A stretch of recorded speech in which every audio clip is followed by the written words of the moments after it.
Hello there, everybody. Welcome to our reaction here for episode 6 of Ahsoka. This is called Far, Far Away, with a wonderful opening that connects so perfectly to the idea of Star Wars is fantasy. Star Wars has always been a fairy tale. I love it. I love the connections right off the bat, but we're going to get into this. Make sure you are hitting that like button. It really helps us out, help us get our stream to more people so they can all interact with us on about Star Wars and have a great discussion here. Also, make sure you're subscribed to the channel if you're finding us for the first time. Subscribe. We cover Ahsoka every single week. We have a ton of stuff out there about Ahsoka. Make sure you check out all of our great content on the channel. Send in your questions, though. This is a live Q&A as well. We are going to do a review here for about the first 10 minutes. Then you can ask your questions live. Give us your questions, your comments, your theories, everything you thought about the episode of Ahsoka, episode 6. Make sure you send it all in the chat. If you want to make sure yours gets answered as well, you can send in a super chat, support the channel. We'd greatly appreciate that as well. All right, let's get into the review. And like I mentioned, Ahsoka's not really in this episode. It's she starts out with this really nice scene with Hu Yang about storytelling, and obviously now connecting the three histories of the Star Wars galaxy. That was a cool little tidbit. We start out with that little piece of storytelling, and that kind of takes us into now our new galaxy, seeing a place that was fabled in these stories that Hu Yang is telling Ahsoka. Very cool touch there. Let's start off right off the bat, though. Let's talk about Thrawn. We've all been waiting for Thrawn forever. One of the best Star Wars characters ever. One of the most incredible villains Star Wars has ever had. One of the most layered villains Star Wars has ever had. We finally get our first live action version of Thrawn here, or at least the first live action one that didn't appear on a cover of a book. And this is Lars Mikkelsen's debut as Thrawn, with the voice just perfect. Sanak, what were your reactions immediately when you were seeing Thrawn for the first time? You remember in Return of the Jedi, Vader lands on the Death Star 2, cool scene.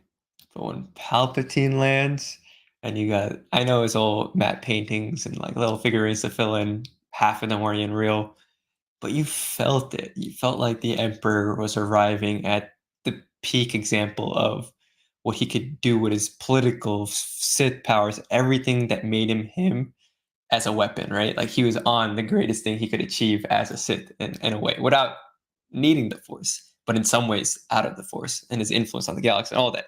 And you felt that gravitas. And then he's like so nice to Vader, but you already know, oh no, things are not good. Things are, even for Vader, things are not going to look great, right? So, and that's exactly how I felt about Thrawn. This is a character arguably is the third greatest villain in Star Wars history, right? And you can argue some of that has to do with the fact that if you think of EU and the casual fan, they might have, like when they were kids or something, heard about Heir to the Empire, teenagers, read this trilogy, and then as they grew out of it, or just got a little less invested, they didn't think about all the stuff about that came later, like Legacy, Force, New Jedi, or whatever. This is their continuation of their stories. So likewise, when Thrawn being such an incredible part of those books, he is in every fan's minds the third greatest villain, because all the other ones you can chalk up to games, the medium they're in, whatever it may be. But as good as they are, it's very few of them that can even be spoken in the same breath as the Thrawn trilogy, the Heir to the Empire, to the Dark Force Rising, to the Last Command. So when he's walking out there, the Stormtroopers, it says everything. Like there's like that Japanese thing called kintsugi, where like instead of like just throwing away something that's broken, you kind of patch it together with like gold paint or just straight gold, right? It's incredible. You see that on the Chimaera, and then you see that on the troopers. That Captain Enoch character with the face mask, that looks so cool, just menacing. And then something about that red cloth, like red cloth, it was like, that just feels like that's the Nightsister. That's all you need to know. And walking through that, I felt so much of the same way that I felt when Thrawn finally got clones in the Thrawn trilogy. I was like, okay, like now he's seriously pushed up like everything to times 10, times 11, right? Seeing these guys, I felt that, but in some ways, I still don't know them, right? And that's what makes them even more scary to me. Like, just we've only got tidbits. Like when Morgan is saying, like, "Are you sure 2 squads?" He's like, "The two of us lived here. You haven't." And I'm like, "Oh snap!" Like he's already hinting at like the gravitas of the situation he's been in. So for him to survive in this new galaxy with all the odds against him, even if he is a genius, the collaborations that he's done, the connections, like the beginning of his like power struggles and bureaucracy. I felt it all. I felt it all in just that opening shot. And I'm so happy because it was so easy to underplay Thrawn after how we depicted him in Rebels. You could have played him a lot more grounded, a lot more of like that rugged survivor, but we didn't. Right? We got that feeling that we had of Legends Thrawn, and it makes sense. Again, going back, the average fan knows Thrawn as like the third greatest villain in their mind in Star Wars history. So you have to feel that way. Ian, he's not a Sith, right? So all of that incredible, and still not having all these answers. Just loved it. Yeah, I mean, it was the best. It was the best shot. Like the way they did it, the way they built up to him. You see his boots walking. You see the overhead shot. You see him walking through the sides of all the stormtroopers. I mean, it was perfect. And I brought up last week. It was either on predictions or the live stream that we forget that multiple ships went to this new galaxy besides just the Chimaera. And we also always think of Thrawn, Ezra. There was a whole crew of these Star Destroyers who went there. So it makes a lot of sense now. The cult of Thrawn kind of being built up. Obviously, we have a little bit of the cult of Thrawn idea that we had pushed in the beginning of the show, kind of debunked that it was the three mothers talking to Morgan from across galaxies more than Thrawn. So that's good that he doesn't now have force powers all of a sudden. But the idea of someone, an alien, someone who looks completely different, someone who looks very menacing, and someone who's always cool, calm, and collected, kind of taking control when all these guys are just doing their job and now they're in a whole nother galaxy. They're panicking. They're like, what do we do?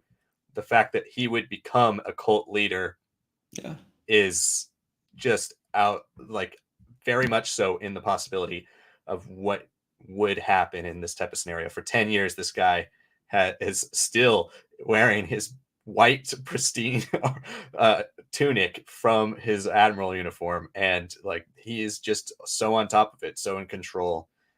And it was amazing to see his performance. And Lars Mikkelsen absolutely commands the screen for an actor who really has not gotten a chance to shine, not nearly as much as his brother Mads, who's portrayed villains in everything. Yeah. And Lars comes in and he's able to physically embody just the perfect Imperial. He's straight posture, tall, kind of looks down upon everybody. The eyes are perfect. His facial expressions, the way he gives away very few things, but you still see a little bit of that thought process going in his head. Absolutely magnificent. And the voice too. The voice is absolutely perfect. It just teleported me back to Rebels. like yes, exactly. And that was the brilliance of casting him, is even though the connections. Absolutely. And there's, even though he might not look like the prototypical Thrawn that we are used to from art since the 1991, it's the voice that almost unanimously everyone agreed was perfect for Thrawn and Rebels. That carried over. Now, as soon as you hear it, you haven't heard a voice like that before. It immediately takes you back to Rebels. So for me, that worked incredibly well. And I love the Stormtrooper designs. I love Captain Enoch's design. It just looks so good. And that was the first big treat we got of the episode. But I really didn't expect the second treat. I expected the journey to start for Ezra. I did not expect to actually find him at the end of this episode. I really thought that the Ezra plot point would get pushed until the next episode. I thought we'd probably find him around the end of episode 7, and then we would need to reunite all of our heroes to go back and stop Thrawn in episode 8. And we've already found Ezra. I mean, obviously, there's a lot Sabine hasn't told him. The fact that they can't go home, the fact that she got there with the bad guys, the fact that he really has no good news to bring him other than a familiar face. But we do get to see Ezra, and Eman Esfani looked incredible as Ezra. He looked so good. They got the eyes down too, just perfect. So, Nick, what were your thoughts now, transitioning all the way to the end of the episode when you got to finally see Ezra in live action? I mean, they called him Space Aladdin for so long. Why not lean into it, right? And that's why I'm so sorry. I'm forgetting the actor who played Aladdin in the live action remake. Uh, yeah, I don't remember, but I'll look it up. yes, he was in so many fan arts because, like, obviously, once you see them in a ethnicity similar and ethnicity connected anagram in Star Wars, right? You're like, okay, like I want to see that played out, right? And the Aladdin connection made him obvious, and then he didn't get it, right? So Eman for us is a total unknown, right? I saw some like photo shoots he did, some like shorts that he did, but it still doesn't really give away like his acting capabilities, who he really is, how he would be able to lean into it. Yeah. He obviously had like a nice, easy transition for me and so many because he just straight up looks like the model from Rebels, like season 3, season 4. It's like that's the face that we saw without the beard and everything that we hear. When he's a little bit more clean cut, I'm like, yeah, that's as close as you can get to pulling from animation, right? It was incredible. So yeah, I loved it. I liked that how we got there felt very Rebels-esque. Like, this has been a great show, but it's had its own flavor. I would say it has been firmly the Ahsoka show, right? Like when you watch it, you're like, yeah, that's cool, that's awesome, that was insane, all that stuff. But it feels very Clone Wars inspired. It feels very inspired by what Filoni discovered while doing Ahsoka and the Mandalorian episode and the Book of Boba Fett episode. Luke, how he's been able to like play around with the who's of Jedi. When he brings it here, it's like that's incredible. It's a otherworldliness. This feels like Rebels again. Just that interaction, just getting to these rock creature like things. Like they have they have the shells, and they're also like mini caves for them that like they could like bury themselves in. It's so weird, right? But they're like Meeber Gaskin's ancestors. That's how they felt like to me. Same head structure, everything. And that whole sequence with the ride that she has, those like kind of wolf dog things, not exactly Nexu, but like probably the closest thing that we could have in a canon variant. And it was so Rebels. It was so silly to me. And I was like, these lines are cheesy, but I was just so happy to see that. That reminded me so much of what I loved about Rebels, that it was nuts and they were having fun with that fact. So even the silliness, they played into that, even if they have some serious matter to deal with. And it felt great. Like, we know Sabine has all that weight on her, that she's signed away the galaxy to be able to reconnect with Ezra. He doesn't obviously know about the Night of 1,000 Tears and all these things that happened post his disappearance. But we played off with this like very funny scene where we meet this Meeber Gaskin ancestors. They got their rebellion patch because they were at Ezra. They had their whole gang, and then we finally see him. And I was like, yeah, it's so well tied to his character with his connection, the bridge, both literally with the original trilogy, thinking of the Force, with a little bit more of the history of the prequels and the weight of the world of the prequels. But here, it reminds us why a great character that Ezra was came from his fact that he could connect to these creatures so early on. Like, he was so in tune with the living force because he was connected to Lothal. Lothal was its own character, but on this different planet, different galaxy, different. Obviously, I know he's playing up even his own persona. I really doubt that he's being totally forthcoming about his own struggles, the things that he's done, why he's not with Thrawn or something, right? But he plays into like that child like version of him that Sabine remembers, that's in her dreams and all that. And so well done, gives us so much. It's like a little remaster of like that dynamic from Rebels. And then that's it. Now we can go into their new story. They're adults. The weight of what Sabine's done. What the hell is Ezra now, right? It's set up so brilliantly. I'm so happy. I agree. And it was Mina Masood was his name Mina Masood, from yes. Aladdin. So yeah, my response to seeing Ezra too was just happiness. It's a great little moment. Ezra doesn't appear to be any different than we had kind of seen him before. He's still the lighthearted Ezra, which in a lot of ways makes me pretty happy because we already tried to do that arc in Rebels. We already teased it with Maul. We didn't need to make him dark side again, although I would have understood it if he was a little hard nosed, a little rough around the edges since he's been surviving out here by himself for 10 years. But he seems to be the same. We'll see how he reacts when Sabine tells him she has no way to actually get him home. But we know he'll end up riding the Purrgil with Ahsoka and Sabine again. Well, do we know that? Because I don't want to cut you off here, but the whole grandmother stuff is at the end there. Mm-hmm. Thrawn is like, deal with it. And we see the opening of when the Ion drops, what we Mm-hmm. assume are just rings like asteroid belt or something. Yeah, the Dead bones. Purrgil Mm-hmm. exoskeletons. Oh my God. Yeah, I so mean, I maybe would. we don't get to see one anymore. We might not, but there was like 20 Purrgil that went with them. I assume that True, they'll be able to true. get on one of them, but that I don't know. Could Thrawn have killed all those? They do say it's a graveyard for Purrgil Yeah. in the show, so that's really interesting. I mean, in general, Peridia is a really cool idea in a new planet that it's going to get so much unbelievable backstory here in the future. Like the hidden gem of this show is the development for the Nightsisters, which it's Yes. not expecting Yes. at all. Nobody was expecting that when we started this show. And they've developed the Nightsisters incredibly well. And it's so cool to see them brought into live action with the face paint and all of that stuff. So wonderful. The costumes there, amazing.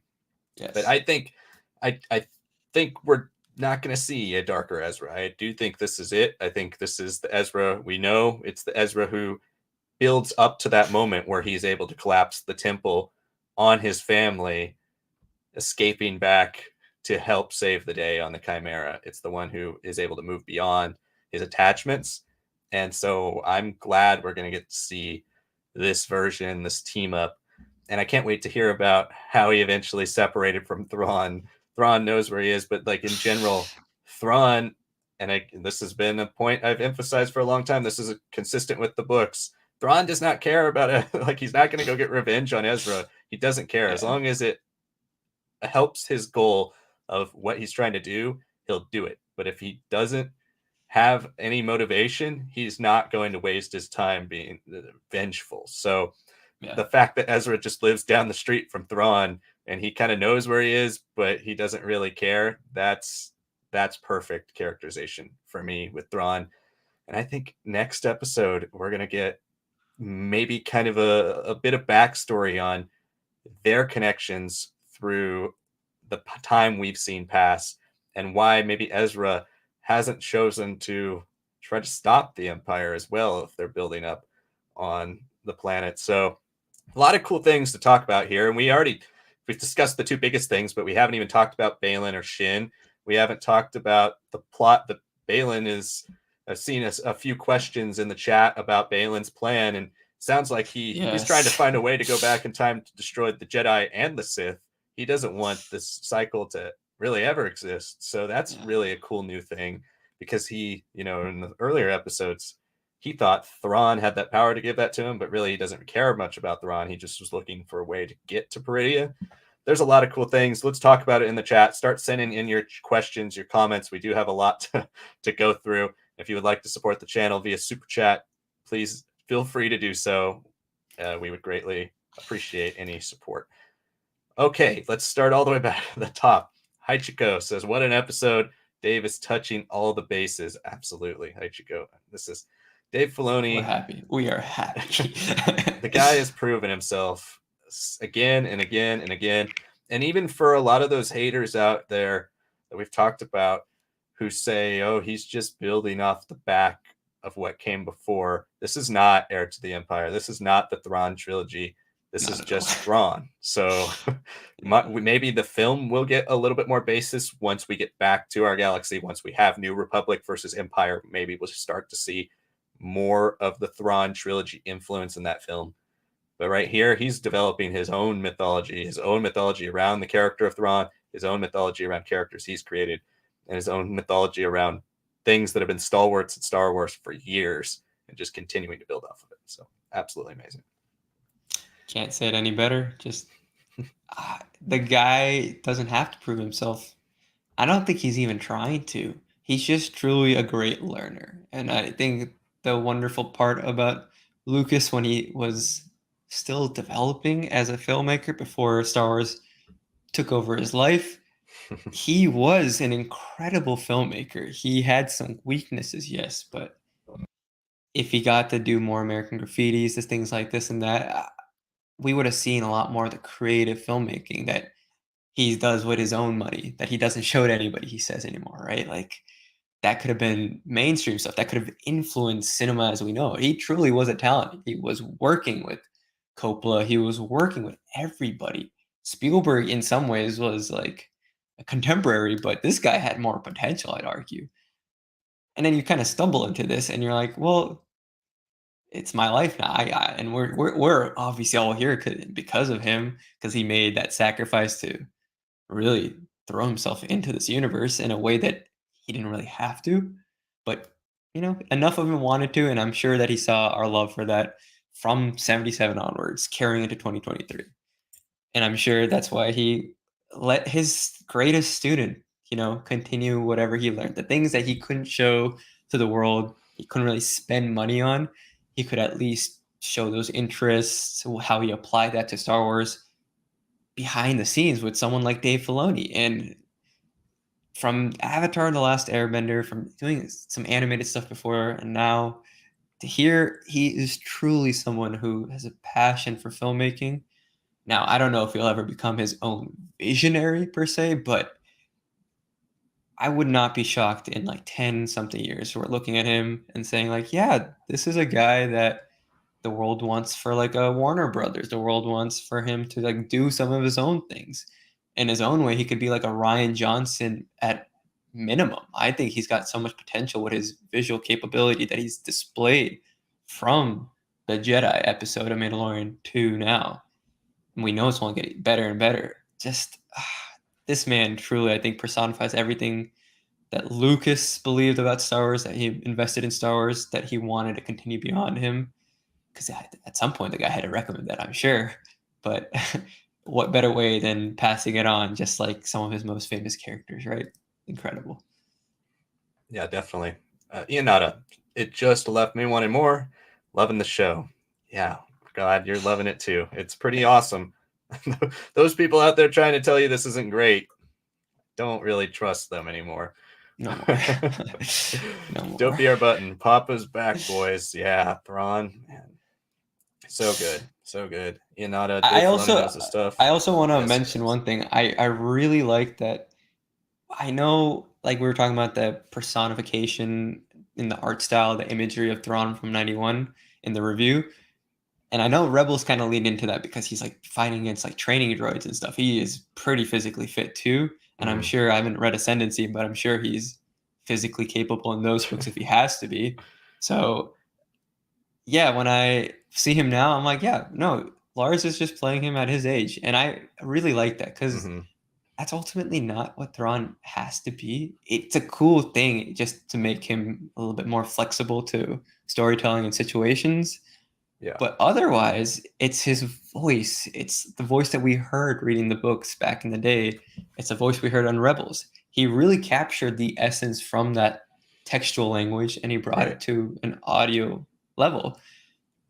I didn't need anything more. But the fact that he's gone beyond to do enough prosthetics, it's a very gloomy sky, so you can't really see everything. I'm sure the Imperial harsh white, you'll see things a little bit more clearly on him.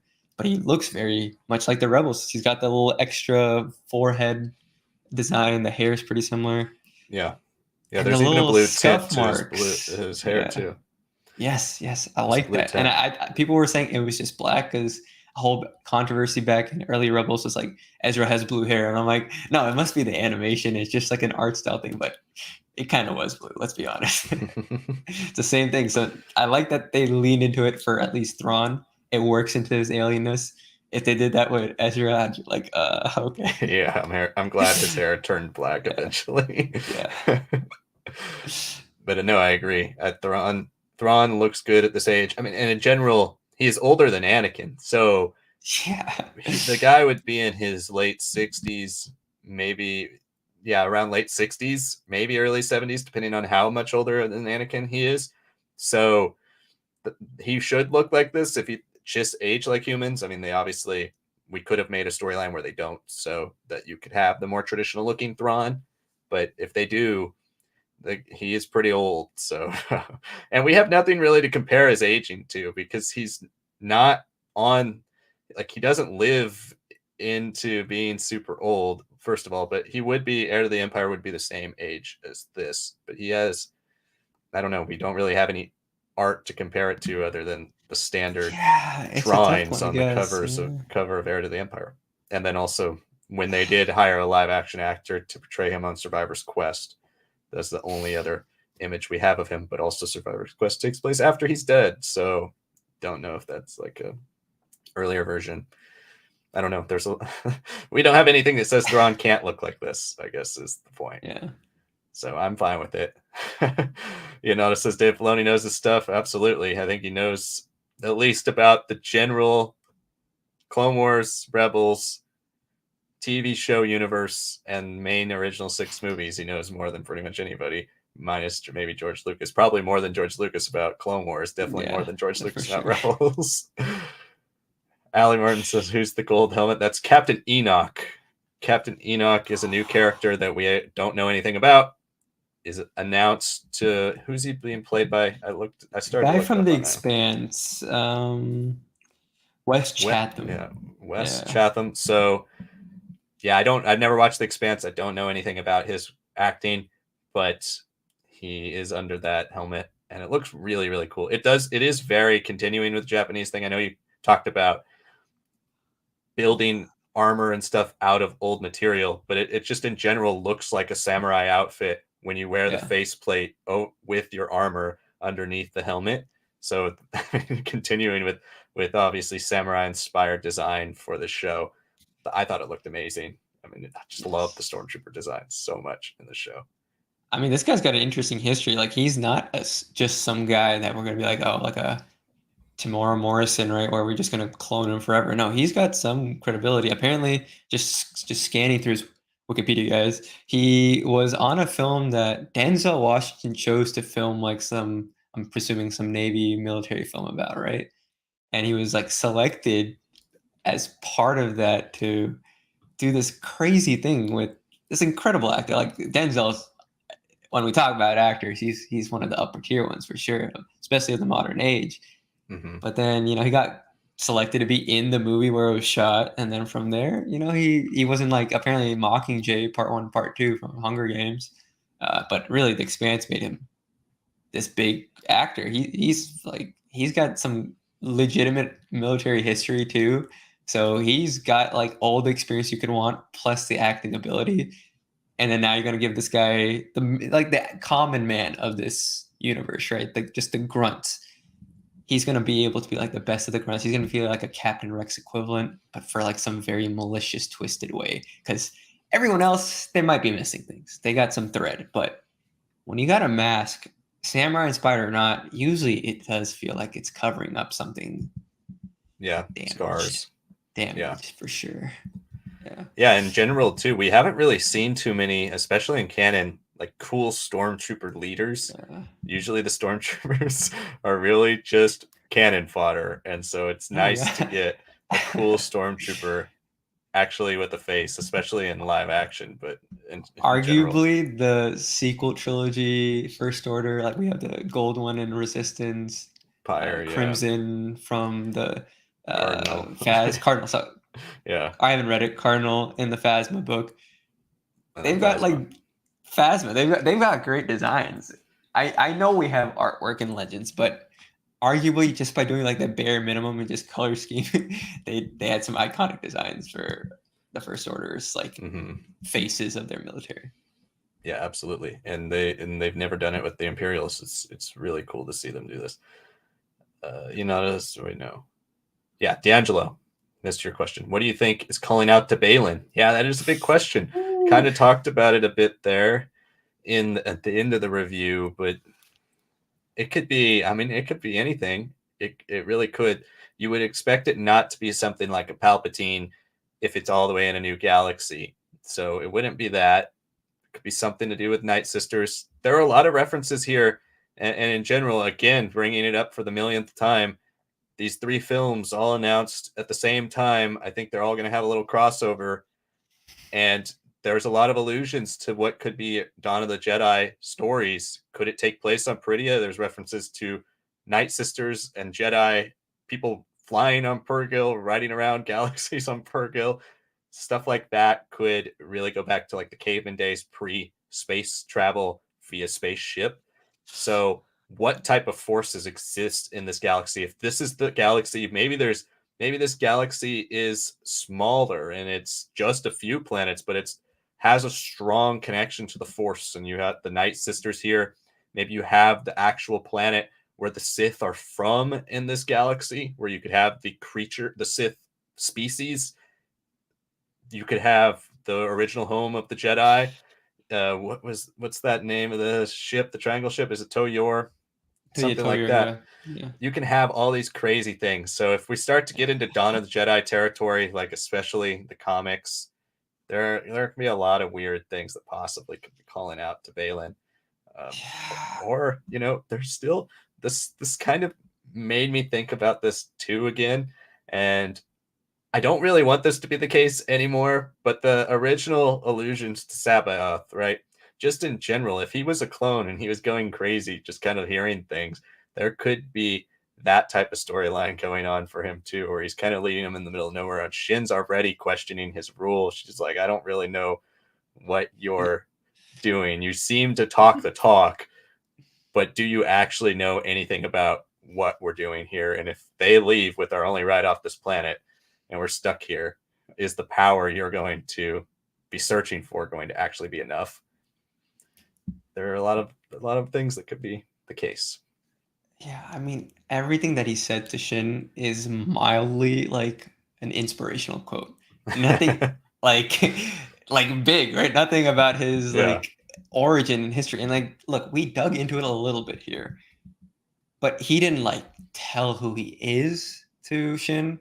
Mhm. He just told it how he saw it, right? How he dwells on it, right? He has not revealed anything about him. So if he is somehow like an early imperial era Palpatine managed on Wayland to like create a clone of this, and we still got the outbound flight stuff, and we can connect it to Thrawn, like build out even that era, because that's an underrated era for him. I know a lot of the Thrawn canon books have touched on some stuff in the Clone Wars, but that is an underrated era for him. Like he being the guy affecting some of the decisions in the galaxy in an era that is relatively peaceful, right? It's very cool for him to have that history. So let him be a clone. Sure, I wouldn't hate it at this point, but I do like the idea that he can, in a very similar way to Ahsoka, be almost like this negative equal, right? He has these dreams, this potential almost. Like there's always something about him because he doesn't tell us who he is, but every time he gets to the next step of his plan, I'm like, well, he clearly knows what he's doing. He's got something special about him, right? He is growing in just these short episodes, right? 6 episodes right now, guys. He is already feeling as good as Rosario Dawson and arguably as good as like Ahsoka and that whole character and all her history, right? And sure, it's easier to start off on a little bit more of like a mature show as opposed to a kid's cartoon, but still, Ray Stevenson, rest in peace, absolutely chewing it up, even with like a more diminished role here. Yeah, he is grabbing for something, and I like your thought that maybe he's like trying to stop time itself. I'm personally very invested in that concept because that's a very fantasy concept, not like a sci-fi concept. And I'm reading an epic fantasy in Wheel of Time, which is literally about the future, the past, all repeating in a circle, right? So the idea of Balin jumping into something like that would be very cool and fit with a lot of stuff that I'm engaging with right now, material-wise. But I don't know if he necessarily needs the past. I don't know if it's like he finds his own way into Mortis or something. It'd be cool. Don't get me wrong. I think he's proven capable, but I don't know. I feel like he's still grabbing for something else in the galaxy, and that's a brilliant thing. We still don't know what he's pulled towards. He has dragged Shin at this point along, and she's been cool with it till now. And now she's like, well, okay, we're here. So you're gonna say anything? And he's like,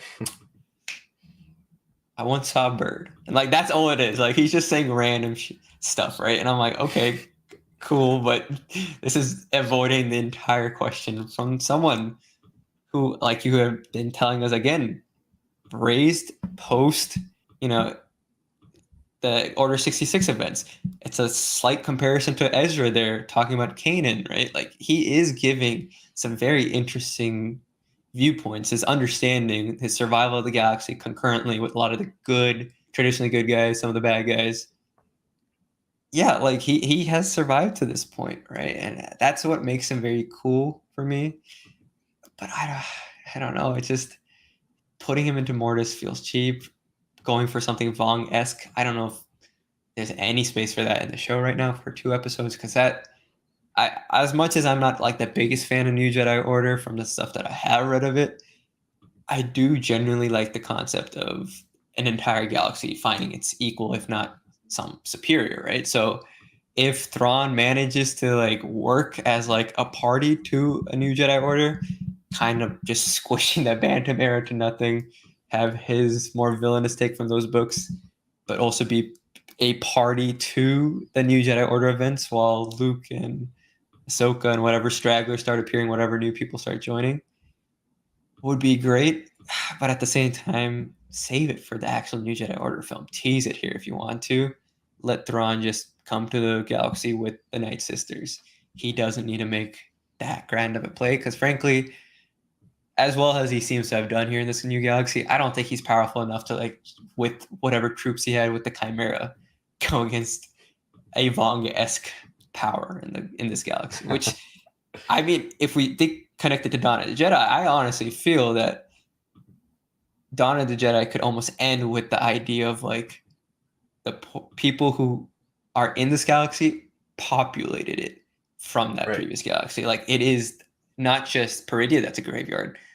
A lot of that galaxy is a graveyard too, and that would be insane for me. But I guess you can then bring something from this place that is still untouched, still not introduced, could have years of development, and then bring it into the New Jedi Order, and then you get those connections. Is it a guarantee though? No, because we haven't seen any Star Wars film that has supposedly been greenlit go into production.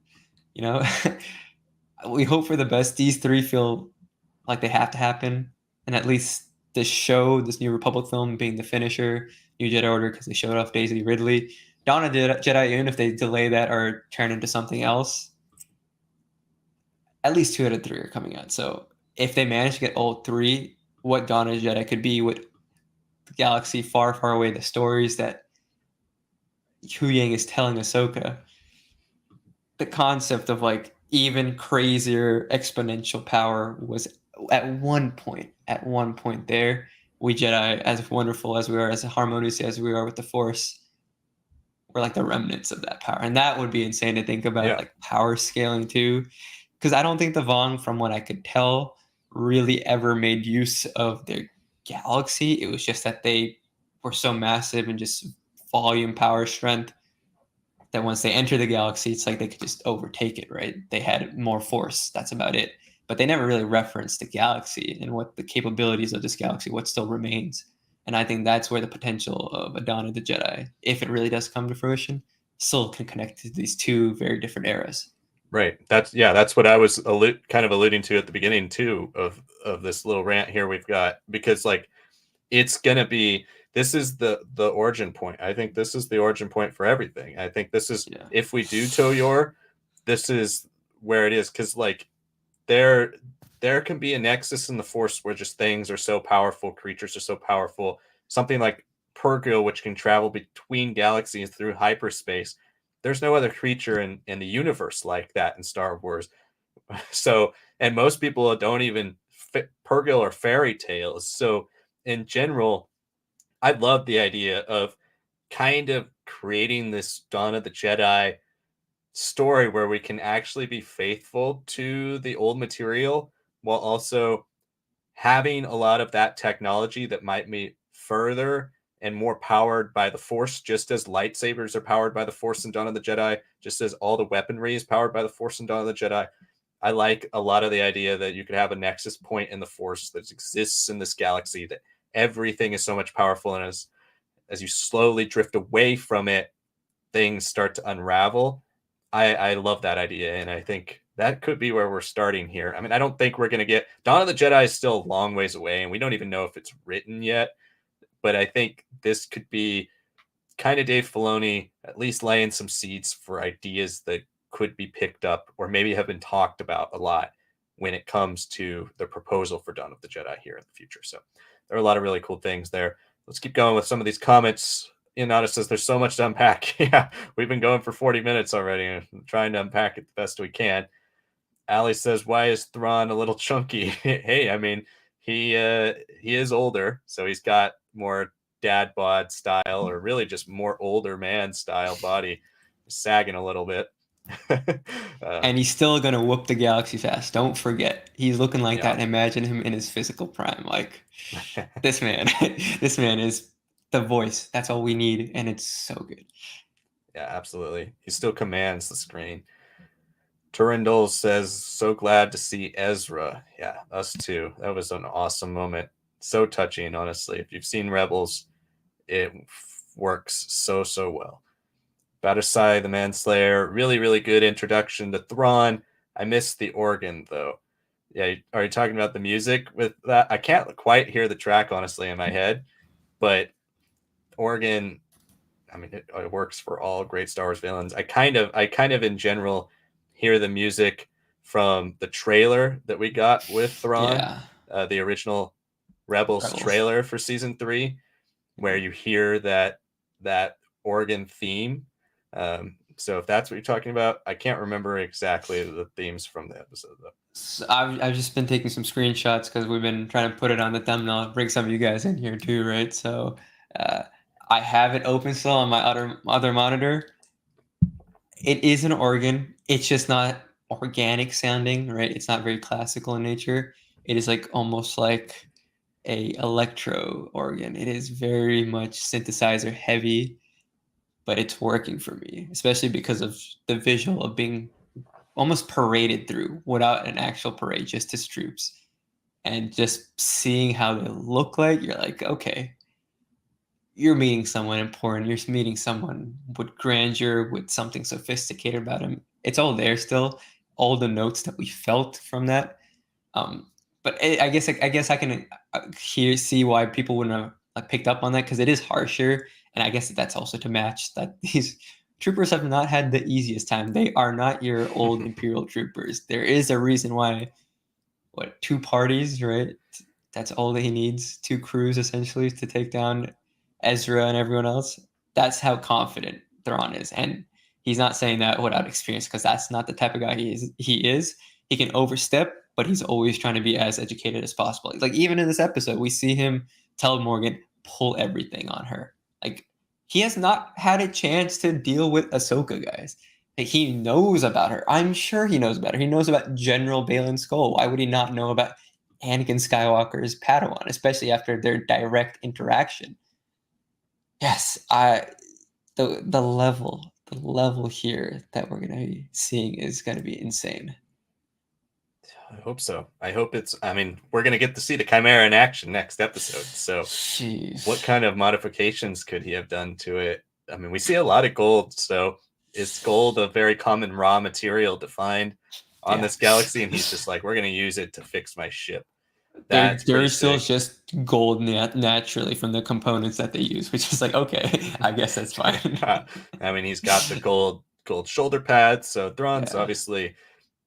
maybe gold he sees as a symbol and a way to get people to submit to him, a symbol of power. And it always has been. So it'd be a cool little touch there as well. Inada says maybe the food is too good in the new galaxy. It's possible, though. Some big animals. I mean, yeah. Some Nightsisters. I mean, they could be eating Purrgil. That's a big meal. They have been known with their magics to do something of that nature, yes. I really loved how they felt. The Mother Talzin is the highest power Nightsister that we've seen, right? Mm-hmm. This felt very much like they played with that same archetype of power, of like ritual and all that. But they are clearly a different level, especially because there's multiple of them, right? So it's so cool that of all the things that Filoni really wanted to drag from the Clone Wars, he said Night Sisters, because it was one of the most fantastical things about Star Wars when they were introduced in Legends. They're not the same. It'd be very interesting if they bring in some of those characteristics and personality and then have this other level of power and insanity to them. But eating freaking Purgle, yeah, that's in line. That's even more devastating than just like, oh, we're blasting them, they're destroying them. Imagine jumping out of hyperspace and your ride is already being eaten around you. Would be a scary, scary flight or fright situation. They, in general, like early Legends versions of Night Sisters were a lot more like dark Amazons. Yeah. They weren't really as magical. They had some dark side magics, but it wasn't all. They weren't like a cult. They weren't like real witches like we see in Clone Wars.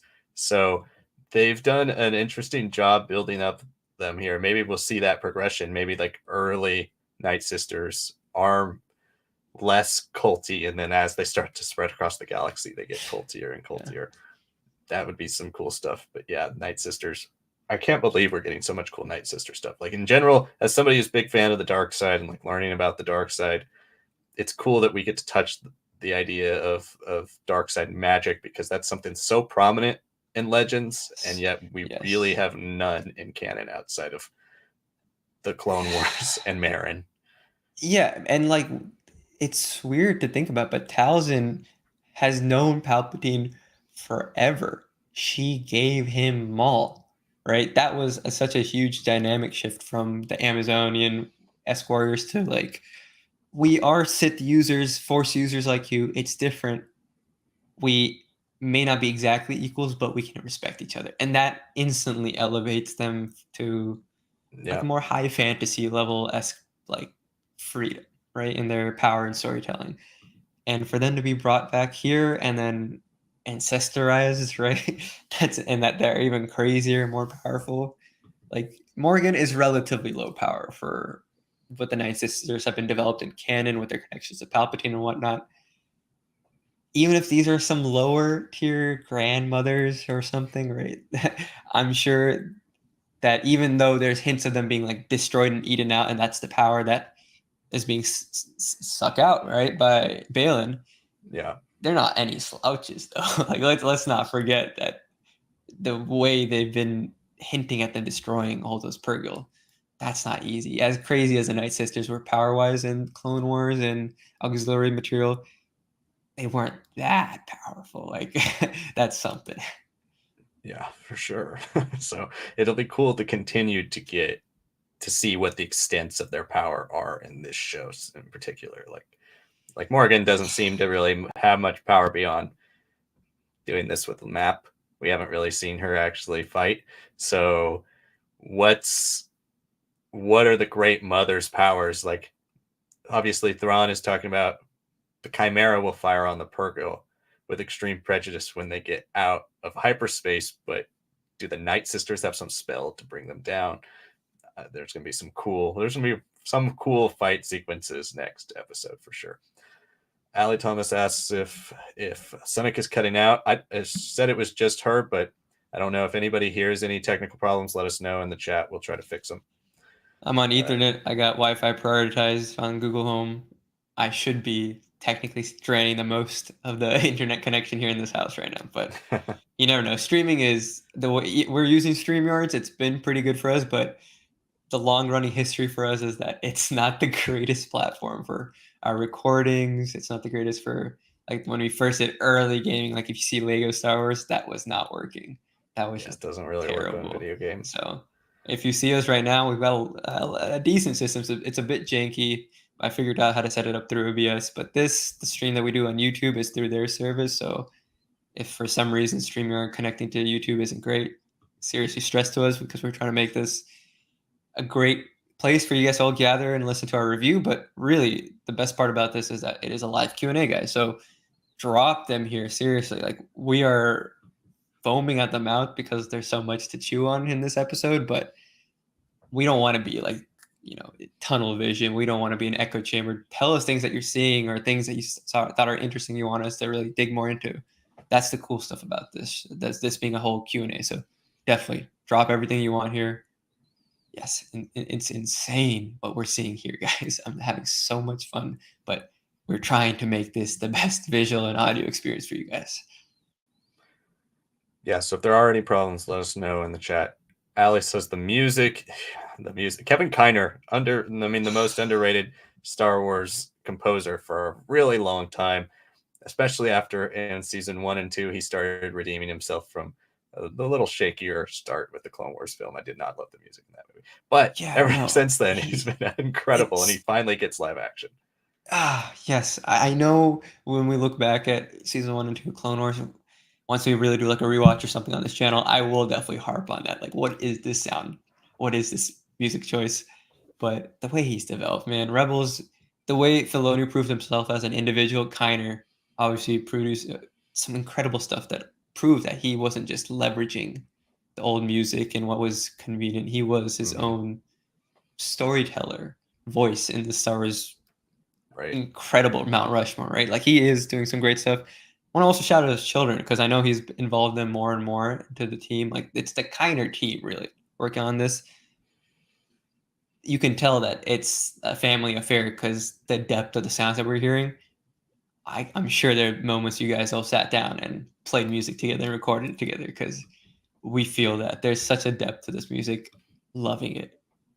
Yeah, absolutely. And the main theme for Ahsoka, like when episodes end and you get the map sequence, it's so good. I love it. That theme is stuck in my head.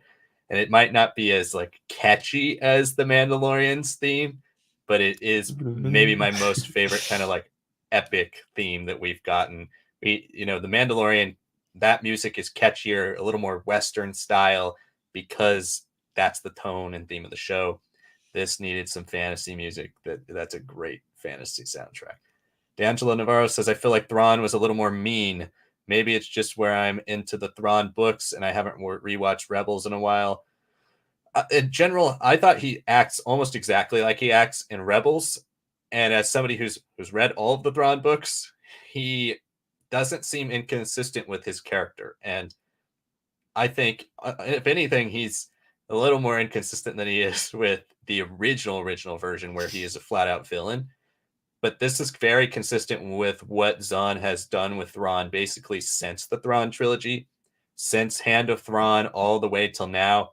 He's made Thrawn a villain that is object oriented. He has missions, he wants to accomplish them, he will accomplish them by any means necessary. That's the villain side of him. And that's why he rides the line between anti-hero and villain, because he's not necessarily someone who takes pleasure in murdering people. He doesn't take pleasure in conquering. He doesn't take pleasure in being the best, but he will do everything he can to achieve his goals. And that's the thing about Thrawn, is he doesn't really have much of an ego. And in the original Thrawn trilogy, he has more of an ego. He thinks he's the most powerful thing ever. He thinks he's the heir to the Empire. Here, he seems like he's still following along the line of, I want to get out of this galaxy. And now, also an interesting point about Thrawn that this basically confirms is this is not the unknown regions, which I'm kind of also glad about. Like, it's cool to expand the galaxy while also keeping what we have and what we knew, but also having now like 3 big places to explore in Star Wars. And the unknown regions being now the place where we still have the Chiss ascendancy and the Grisk conflict. Thrawn he is in exile out here. This is a dead galaxy. It's a dead world. There's nothing. Thrawn has nothing, no way out. And now we also know why, and I should have figured this out earlier, but the hyper ring needs to exist just so they can carry the Chimaera back into the galaxy, like all hyper rings usually do. But that's why it's a ring. So in general, Thrawn is anxious, I would assume extremely anxious, to get back not just to the galaxy that the Empire was in, but get back to his people and see what's going on. I've been away for 10 years. I haven't talked to Arlani or Eli in 10 years. I have no idea what's going on with the Chiss. Have they been overrun by the Grisk threat yet? there's a lot of things that are happening in his mind that, I mean, he could be, the way Thrawn manipulates people, he could be using these people to get back to the galaxy, and then he's just like, see ya, I'm going back to the unknown regions because I got to check on my people. I think there's a strong possibility that he's playing everybody because that's always the way it works. He might not be able to play politician, but he knows people and he's able to read people and he's able to utilize people and their needs and concerns to his best interests. And I think that still holds consistently here. I mean, I'm not gonna say I know any better because I don't. If there's a Thrawn expert on this channel, guys, it's him. But definitely immersing myself in Heir to the Empire, Dark Force Rising, and The Last Command. I need to go back to all 6 of the canon books, right? And I also want to just check out Outbound Flight or something to see if it still kind of works with his story. I would love for it to still be the Legends characterization. That is what most people know him from, and it's a nice thing to do. It's a nice creative decision to do, to kind of lean into that characterization that we know of the Thrawn that is vicious at times, the one where he beheads people randomly at chapters, and you're like, oh, okay, like that's who he is. Like if push comes to shove, he will do it, and it'll be messy, right? Like he can be that guy. He can be that guy. I'm sure though canon is a little softer, but at the same time, he is using a lot of people like assets, right? He is thinking that he can manipulate to the situation that best suits him. But he's playing with bigger hands than before, right? Like this is not the Empire with its resources, with its kind of safety net, honestly. He is on his own. Like this is a guy, as cool as it is that he seems to have survived and done pretty well for himself. He is also wearing a nice little tunic that is like ripped and shredded at parts. It's scuffed up. As best as he maintains it, those are some things that affected him. He saw and dealt with some stuff, I'm sure, the minute he crashed into this new galaxy. I'm sure when he was with Ezra, their journey didn't end after the bridge. He was like, I'm going my own way. Like, I don't want to be with you, Thrawn. And I was like, whatever. It's more like whatever they faced here with maybe subjugating these Grand Mothers or some other forces. There's a lot of work, guys. Like, so I think he can be a little bit more mean. I think there's potential here with some of the ways that Lars really delivered it. Like the way he was describing, honoring bringing Sabine and Baylan's, promise to Sabine to let her get to see Ezra. But he's not, snobbish enough at this point to turn a blind eye to whatever Ezra has done by not sticking with him, because Thrawn is no idiot. If he has to make a little sacrifice for his benefit, he will. And who better to do that with like a fully trained Jedi can be, right? Who has all these incredible abilities that you've researched and studied, who's part of an extensive crew that in some ways are almost like a superhero team with just how capable they are, right? So losing him, yeah, I can see some of that like roughness come out. He brings some volume. It's only in a few moments. There's potential for him to not even really care anymore. Well, care in the sense that he can't care because the focus is on what he's kind of played himself into and his revenge and what he can do once he returns. Like there are a lot of things he can do. Will he be able to? Well, that's the whole conceit of the character. Will he pull it off? First time, not so much. This time, that's the most exciting part for me. I'd like to see him get some more significant wins in canon, starting with this show, than we ever got in the Heir to the Empire trilogy. And I think we will. And I think in general, Thrawn, like if we're seeing him take precautions, I mean, the guy's waited 10 years to get out of this galaxy. If Sabine Wren and Ezra Bridger pose a threat to him getting out of here, he's got to take him out. He doesn't. He's always been like that. He will do that. The guy that sacrifices his entire career to save this Chiss, so he's willing to do anything to achieve his objectives. It doesn't really matter to him. So I think it's for now it's right. We'll see how evil he gets. I would imagine being stranded on a galaxy in another galaxy for 10 years can make you a bit more hard-nosed, and I would be fine with that for Thrawn. But It just depends on. Right now, it seems like the line is pretty perfect for where he would be at this point in his life. Allie says she agrees with D'Angelo. Love Thrawn in the books, but a little different from who he is in Rebels. I think he is similar to Thrawn from Rebels and Ahsoka. He will be more similar to Thrawn from Rebels because Thrawn from Rebels is probably the most widely seen version of Thrawn. Yeah. And most people know Thrawn as a villain in general. But I do think we're walking that line all right. Matthew Matias says, hey, Liam, big fan. Oh, thank you. And I think I skipped Nick Siros's comment up there earlier too. Great Ezra casting. Yeah, completely agree. 2 thumbs up. Bull Run 27 says, Thrawn knew where Ezra was and he just wanted to lie to the other people. Maybe, maybe not. I mean, he does seem to want Sabine to kind of weed Ezra out so Baylan can take him down, but he also doesn't seem to really care about Baylan or Shin. So maybe he kind of lied, hoping that Sabine would die and Baylan and Shin would die. He did warn her about the scavengers. He did tell her all the things she was going to come in contact with.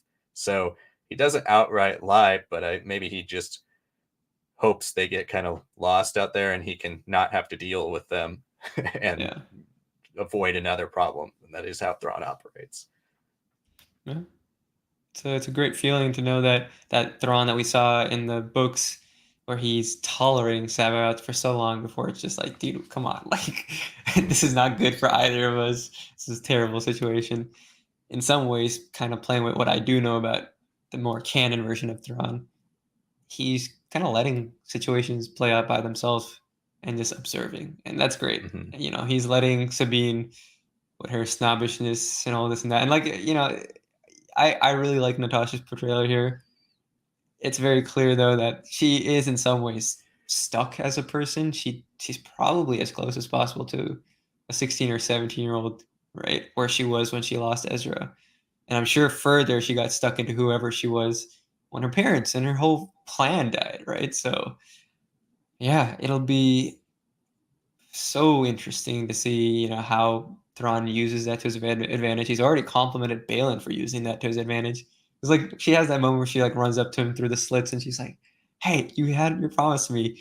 And Ray Stevenson just smiles. He's like, "Well," and then he just walks away. Yeah, so everyone's using her to their advantage right now, and Thrawn is just like, "Okay, when I need to get my hands a little dirty, get some influence here, I will." But maybe the solution comes of itself. Yeah, exactly. And he does say she could be of use if her use is finding Ezra and then allowing everybody to take him out. So be it. Jared on TV. Now the question is, will they shift back to Coruscant for next week's episode to deal with Hera and Carson's situation with the New Republic? That is a good question. And I think it's one that we are probably going to go back to that point. I see it happening one of two ways. We either do this entire plot and don't go back to it until the very beginning of episode 8, or we kind of start there again, like we just started with Ahsoka and didn't see her the rest of the episode. We start with the New Republic, start with the consequences for Hera, start with the consequences for Carson, especially now that as viewers we know what's coming. We know Thrawn's coming. We know the capabilities of Thrawn and his kind of unhinged army. Now that we know, we can even feel more strongly for Hera and her plight in the New Republic being just a terrible mess of bureaucracy. And so I think we could start there next episode, wrap that kind of up, and then you have the Hera moment where she's like, man, I hope Sabine and Ahsoka are okay. And then you cut to Sabine and Ahsoka, and we don't really see the New Republic for the rest of the episode. And then episode 8 starts with Thrawn appearing in the galaxy, and they're like, oh, see, I told you so. That's kind of how I see it going. Yeah, I mean, I'm not too worried about the balance myself.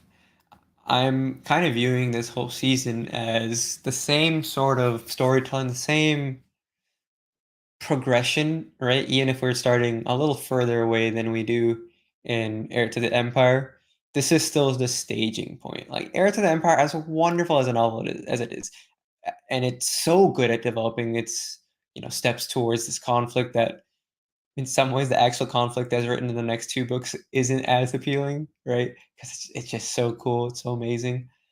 I'm not worried about that because I'm sure the film, Skeleton Crew, Mando Season 4, or whatever else is in the pipeline before the film comes out will really, really flesh out what we need to know about the galaxy in these first 10 years, right, of the New Republic peace, and then how they handle some things, and then why do they regress on some things? Why do we have the populist and the loyalist parties by the time of Bloodlines? I'd like to see some effect of Mon Mothma and her crew being around here so often. Obviously, we can start off with what they might be doing to Hera in the next episode, right? Like if she's actually in court, that'd be kind of fascinating if we suddenly have like a half legal drama in one storyline while we're dealing with this incredible fantasy epic in a different galaxy.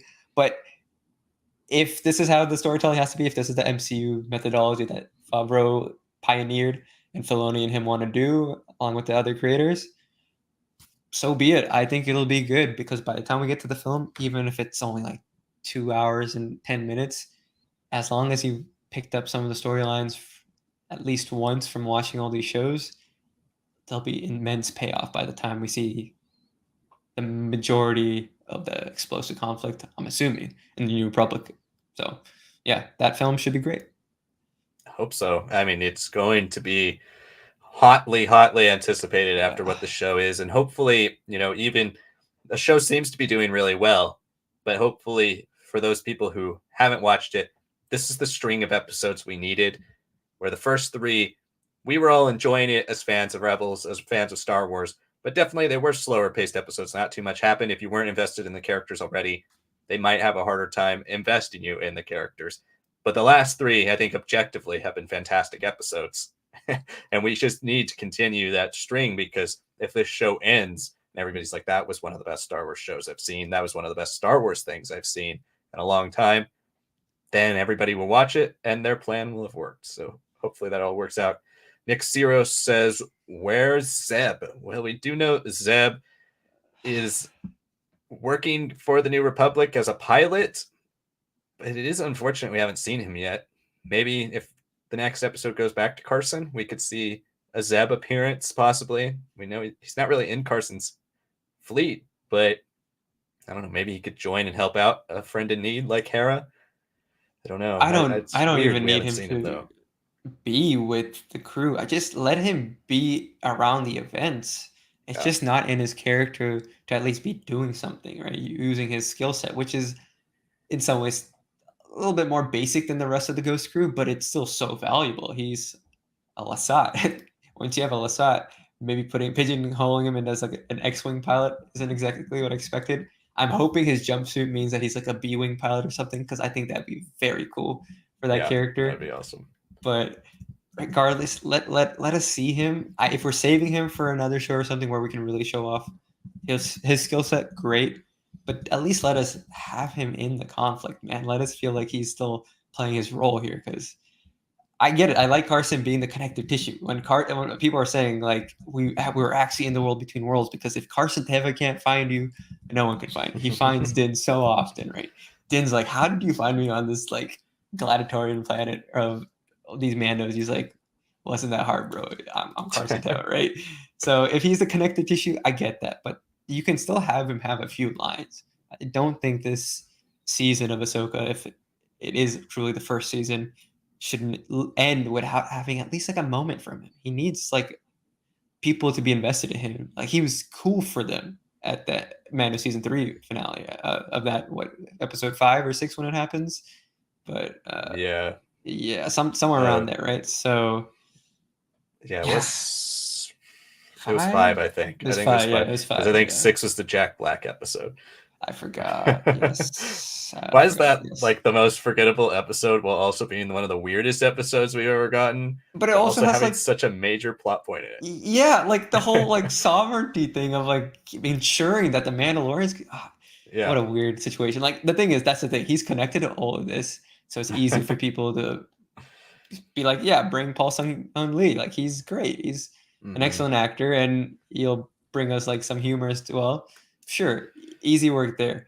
Zeb, translating him will take a little bit more money, time, and effort. So I get it, but let him have at least one moment.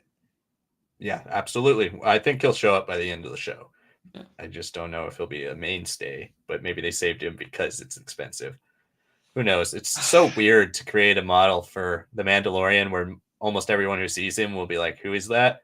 Then, then not use him at all for Ahsoka, where everybody would recognize him, and it looked so good too. It wasn't just like Yes. him standing in the background.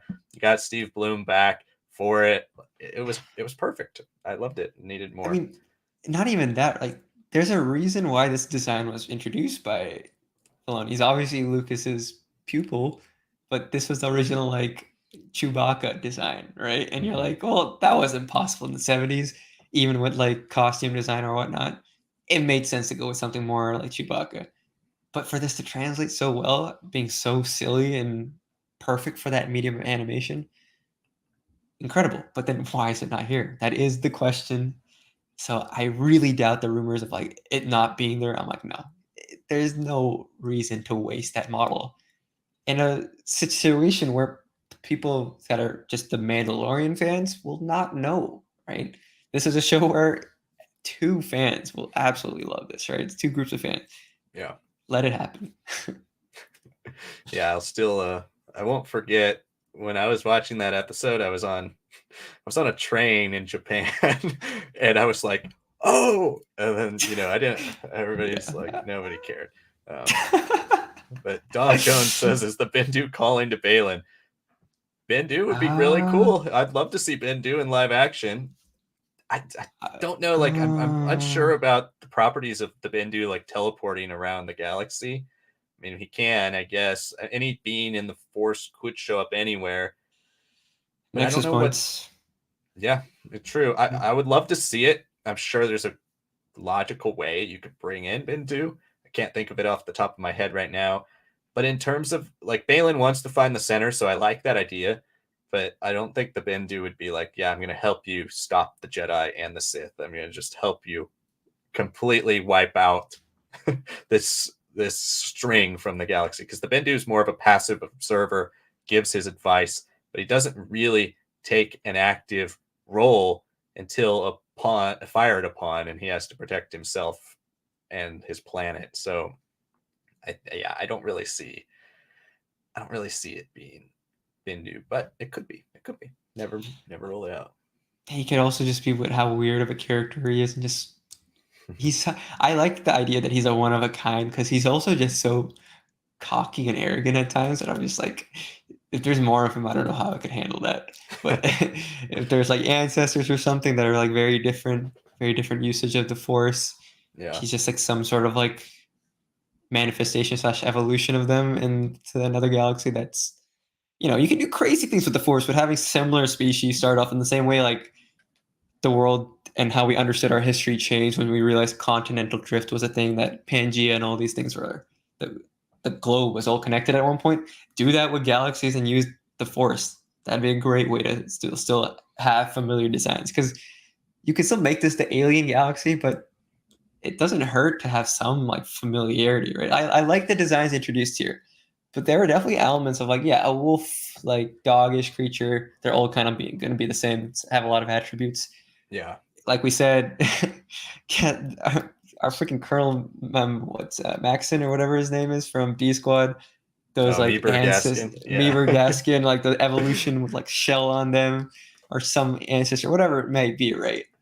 Like, yeah, those are different for most people, totally new. For me, I still had like some connection to them. And obviously, the Night Sisters and the grandmother and mother tells, and that all looks similar to me. But if they continue going wild here, yeah, it would not be bad to have like this lineage of like different similar species in different galaxies planted by the Force, right? Hmm. Just Star Wars fans still need to have some visual cues. That it is one of the most innovative in its visual language with effort put into building the world and literally the background of scenes.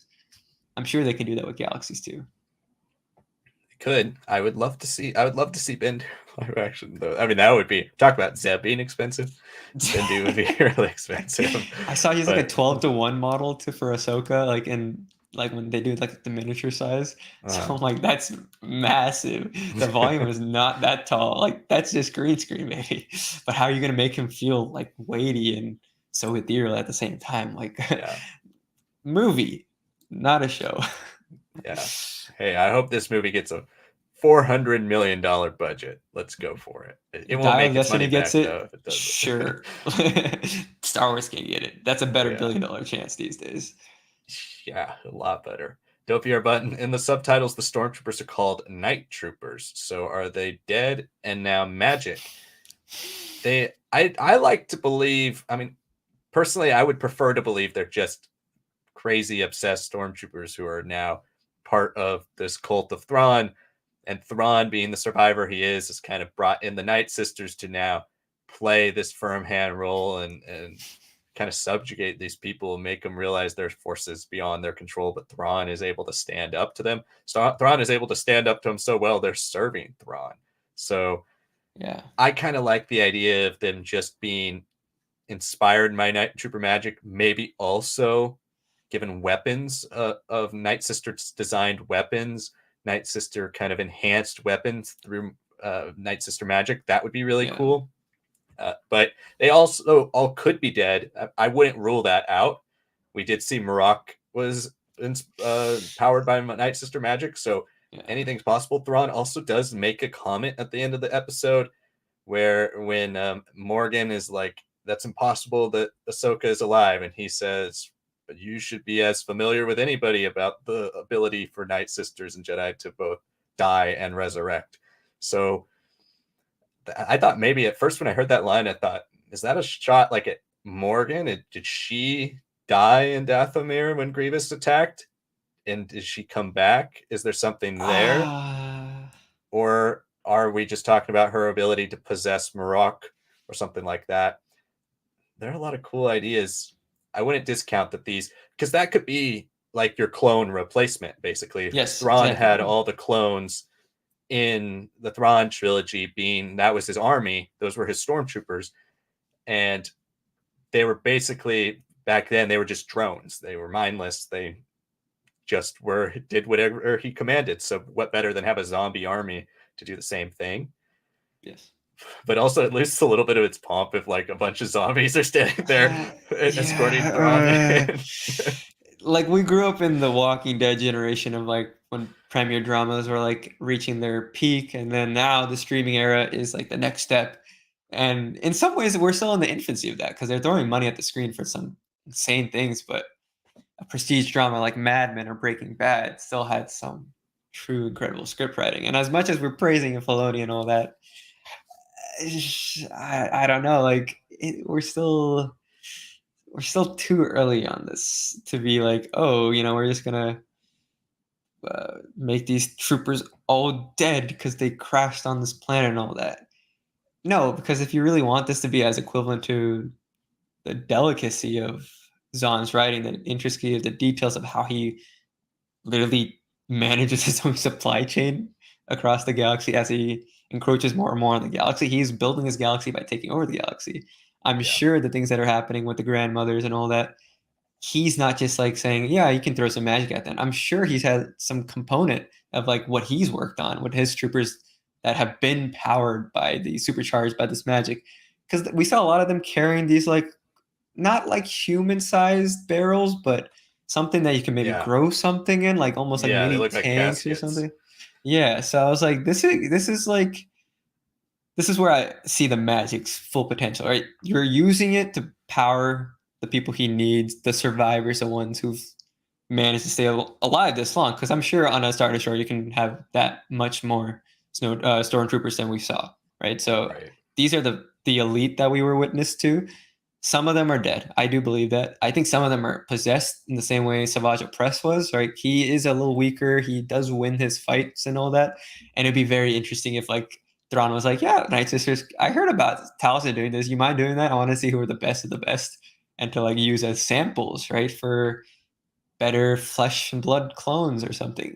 Because he doesn't need to deal with all the complexity that Zahn had to deal with. It was like cloning. What does cloning do? How do we speed it up? All this and that. We can still do the speed up, but now we can use magic, right? So Right. it's a little cleaner, but I still think he needs to be putting obviously his own plans into effect. He's not the type of guy to just take from others. He's very reciprocal. The only person he's not with is Sabayoth, and that's because Sabayoth is insane. He has to be like tempered and controlled in his plans, right? So it makes sense, but he gives a lot of leash there. Otherwise, if people are like, "We'll do this for you, Thrawn," he's like, "Okay, I'll put some people here. I'll move some things along there." He knows how to work his bureaucracy here, so I'm sure that he's like, "I can be the R&D department while you guys hone out the best of the best, keep them alive, possessed, powered, whatever it may be." You can bring up some Death Troopers iconography where like, what if like one of them is like the plate is taken away, and or maybe we see Captain Enoch's face and it's just like raw flesh wriggling or something. I think that's a strong possibility. Insane stuff to think about, where we can combine all the crazier things that we've seen, the more weird force magic-y stuff that haven't even been connected to Nightsisters. We can expand on that too, right? So very cool stuff to see.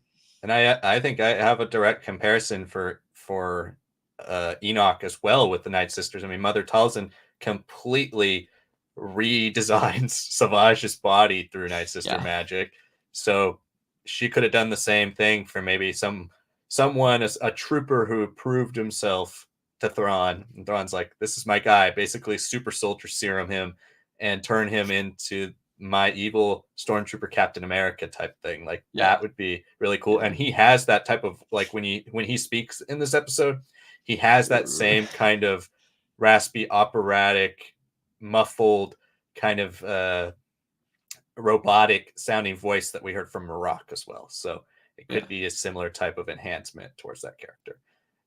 Insurgent Ewok, I like the name. It says Grand Admiral Thrawn, evil vibes.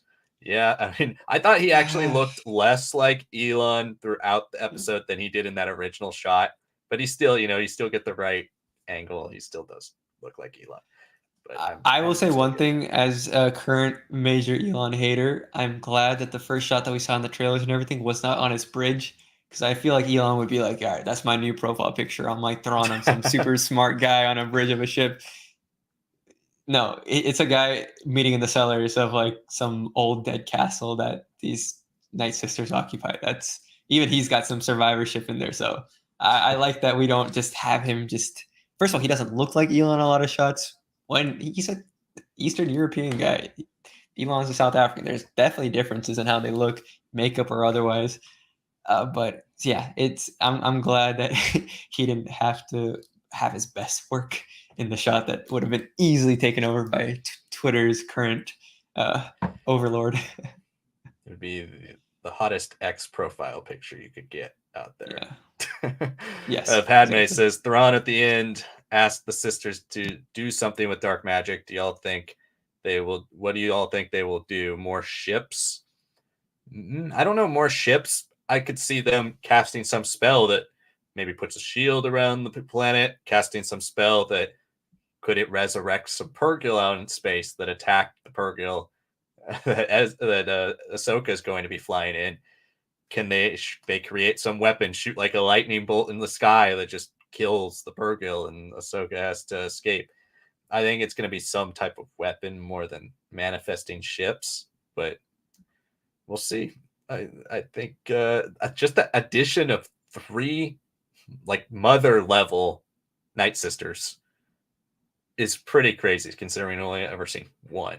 So and these are grandmothers for Grand Admiral Thrawn, right? Like there's just it's a very blunt in the face way of like making them almost equals, right?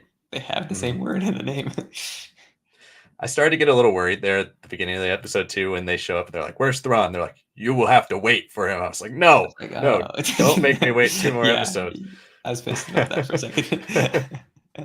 Don't make me wait 2 more episodes. He is coming. I'm like, oh, thank God.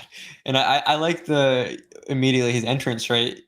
You could feel physically whatever power that he has, he's more powerful than them, because we've never seen a Star Destroyer play. We've seen it over Jeddah City. All right, that's an already iconic shot. For him to go over this like castle, like just platform that he has, and then drop down and just walk off from his ship. Yeah, that was sick. I was like, okay, my mistake. Beautiful. we're not playing around here with his intro. No, it was perfect. Anthro Wobbly, the potential being opened up here for telling stories both in the past and present is honestly immense. They're setting up so much stuff in this; it's amazing. Completely agree, Anthro. This is so I have a video coming out too that I've been working on for a while, basically about everything we talked about for a long time. That Ahsoka is the key to the future of Star Wars. It's everything being set up is starting here. So completely agree. Awesome. Matthew Matthias, Liam, what do you think about that Howler and the turtle-like creature? I see some common themes where creators create cute characters. Yeah, I mean, those will definitely be sold in Disney parks. I mean, we saw nubs from Young Jedi Adventures. People who have not seen that show or don't even know it's from a Star Wars show, they're like, I'm buying that. That's so adorable. Yeah, there was a lounge fly of nubs. When I was in Disneyland, there was a lounge fly of nubs for $90, and people were wearing it. And I'm like, you have not watched the show meant for 4-year-olds. But hey, yeah, anything's possible. I did love what the Filoni did with these characters.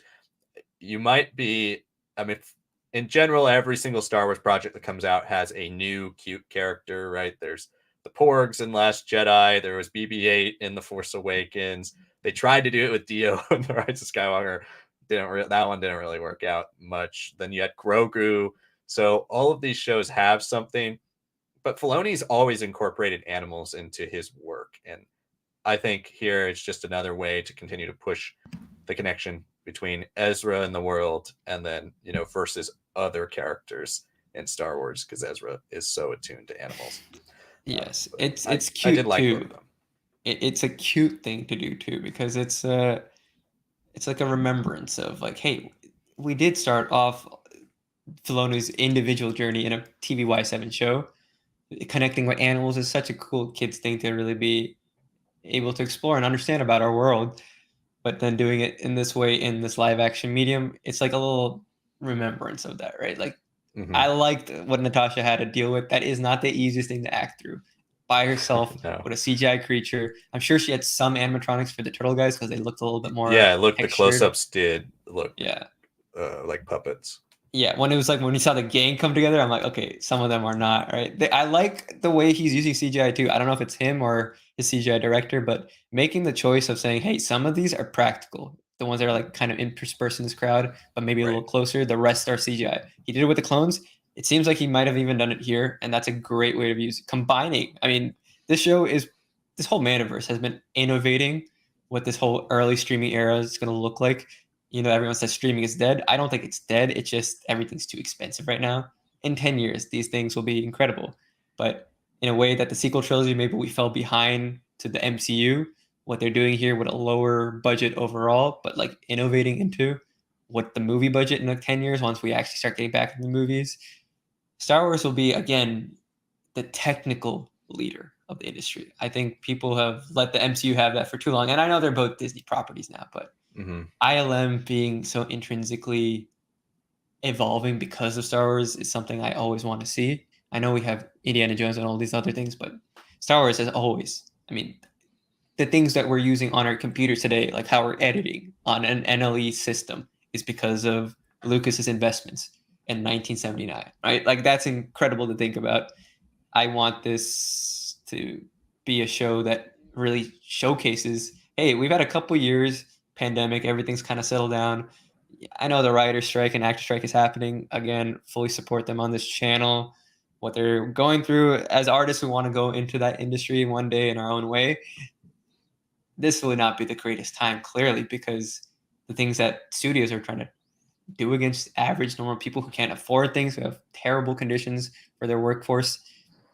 Yeah, it's crazy to think about. But yeah, but even with all those problems, as much support we give to them, this was obviously made before strike happened, and you can tell post-pandemic what they started off in 2019 before the pandemic. What we've evolved into is so great for Ahsoka.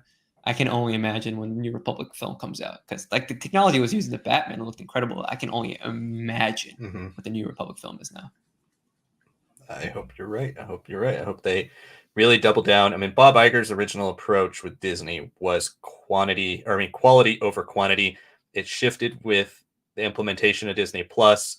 and then got ridden out by Bob Chapek. So I do think, just like Force Awakens before it, they're going to double, triple, quadruple down on trying to make the New Republic film the best possible film it can be, both visually and creatively, because they know that Star Wars is not really on paper a damaged franchise financially, but was mixed reception to what they did before. And so you don't want to dive back in to film and have it be mixed again. So that is, I think, their goal.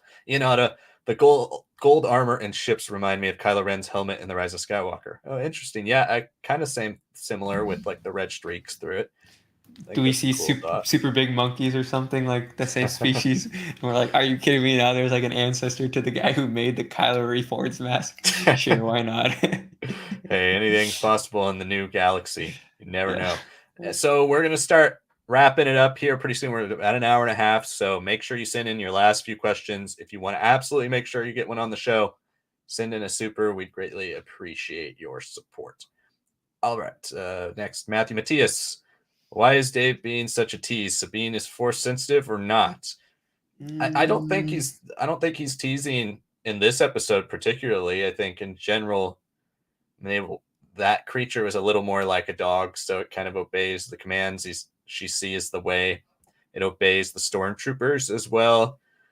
But maybe in general, Ezra's connection to the Force, Ezra being around, kind of soothes these creatures.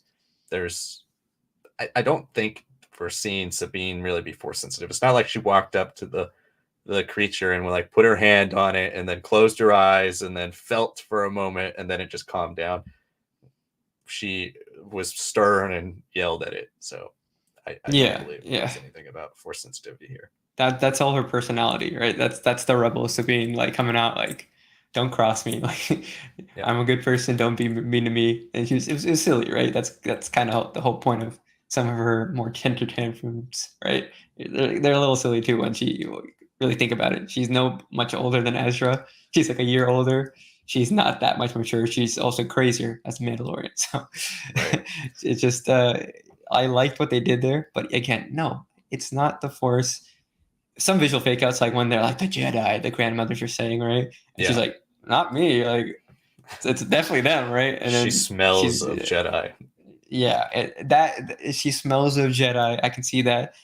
If they do really try to, if Filoni is truly doing this like long game of having Sabine in a moment of crisis when she's truly needing the Force, when she can fully focus in and hone on it, if he's really taking that early days Lucas concept of everyone can connect to the Force and wield it, it's not necessarily midichlorians or anything. It's just some are just better talented, better invested, bloodline, whatever it may be, something about them is better in tune with the Force, right? If we do manage to make her like almost like a Star Wars equivalent of like the Harry Potter squib, but with some magical property in this one desperate moment, I would not mind that for the character, because you still fake her out, and I think the visual fake out still works, but you can also read it 5-6 years in the future, like, hey, that was them also like kind of hinting that there's something special about Sabine too, and if it wasn't Jedi or Sith-esque or Nightsister-esque. I still think it's possible. I'm not torn one or sold one way or the other. And again, I don't really care if she's force sensitive or not, as long as the story's done right. And I think with a lower power level, I would be cool with it, as long as, again, I've said it a million times on the streams, as long as she doesn't become like the new most powerful Jedi who's flying around on her jetpack, cutting things down with their lightsaber because she's so powerful. Just, as long as it's not that, which I don't think they would do that, then I'm cool with any little force sensitivity. Finn K says, really enjoyed the episode. Hate the pacing of Disney Plus content, though. Or you mean the shorter episodes, or the way? I thought this episode was paced fine, but in general, I get maybe the beginning. I mean, I think that's a similarity I think these shows still have to like the MCU shows, that they start off with like origin, but nothing really kicks in till like the 4th episode. Like you can argue that this show doesn't really capture its hype until that 4th episode, and it had only 2 weeks, sure, but even the third episode, as cool as it was to see Ahsoka fight in space, it's nothing compared to what we've been able to witness now, right? So I get it, but I think the way that they're almost like leaning into these fantastical, more magical elements of the story, they're also going to lean into some fantasy tropes. And I think a big fantasy trope that's there in Lord of the Rings, Wheel of Time, Game of Thrones, all the major fantasies, even Harry Potter, all that, everything is a little slower the first couple of like setup seasons or whatever. Once the story really kicks off, though, it's like the Dragon Ball Z evolution. Dragon Ball to Dragon Ball Z, you're like, what's happening? I'm sure it'll happen here with the storytelling. The pacing will naturally accelerate from that. But treat this as like a setup to being able to do that. That's how I feel. And I think that's what makes it digestible. And then we still get to see these cool things. So I think Ahsoka with the lore bits embedded in every shot, that naturally just makes it better. Yeah, I think we had to have the introduction point for these characters. Most people have no idea who they are. Now we're here. We've got it. We've had the backstory last episode. Like on, if you break it down on paper, last episode was exciting and amazing for all of us. But in general, it really was just to get people caught up on who Ahsoka is. And now that you are, now we can do whatever we want. Batterside the Manslayer says, what is calling for Baylan? We kind of talked about that a little earlier, but it could be anything. It really could be something that we have no idea what it is. I mean, Filoni did create Bendu for Rebels. There could be a completely new concept that he wants to introduce here. Batterside again says, what is going to be for Baylan? Surprising death at the end of the season, writing him off, or deep fake? I think we still have to see where the next couple episodes go. I think maybe by the end of next episode, we'll be able to tell. I kind of thought at the beginning of the show that he would die at the end. I think especially with the progression of how we see this idea of masters and apprentices and them being the opposite of the Jedi, right? Where I think we're going to start to see Ahsoka and Sabine become one by the end of the show. This relationship, I think Shin's going to end up trying to kill Baylan, or maybe whatever Baylan gets himself into, he can't really get himself out of. And I think he could die, or it could be up to your interpretation whether he's dead. Maybe they were going to bring him back, but decide to write him out.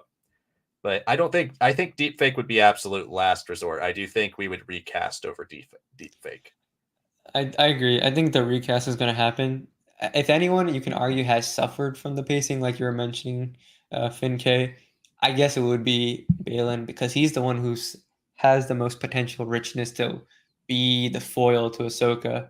And we took a while for even Ahsoka to really get into that too, because we had to make space for these Rebels characters. And now one of them is gone. So now how do you occupy the space? Give it back to Baylan. So episode 6 is a little late, I think. And the way, like we mentioned, he feels like he's just saying inspirational quotes still, or like, I say things and I know things, right? Like he's kind of like that Peter Dinklage character, right? So I'm assuming that we're not going to finish his story at this point.